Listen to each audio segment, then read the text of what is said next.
Friend, ako nga pala si Ate Chi and this is my tiny house. Tinatawag ko din itong wallpaper house dahil halos 70% ng bahay ko ay design or made of various wallpaper na nabibili kahit saan man. Mapa-online, bangketa, gilid ng palengke, or sa DB. Medyo mahilig talaga ako sa sining, mag-design, mag-recycle at itong bahay ko ang nagsilbing big canvas ko. Konbinyente ito para sa akin kasi kahit anong idikit ko or gawin ko dito sa small house ko, walang aalma or magagalit sa akin kasi nga ako ang may-ari.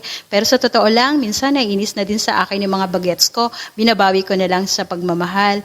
Naging libangan ko na kasi ang pagdidikit at pagre-recycle, lalong-lalo na kapag walang pasok sa work and stress reliever ko na din ito. Just like my ceiling, dinikit ko to noong 2017, di pa gaanong uso ang foam wallpaper at medyo mahal pa noon. Pero ngayon, 35 pesos na lang, pwede ka nang makabili ng mga foam wallpaper. Tagal na din, di ba? Iniintay ko na nga lang masira yan. Bala ko na din namang palitan. Same din dito sa wall ko, brick foam wallpaper din yan. Itong upuan ko, gawa naman namin ng tatay kong karpentero. Then dito, isang hakbang naman ang hagdanan. Nilagyan ko din yan ng foam wallpaper para sa mga apo kong ginagawang playground ang hagdanan.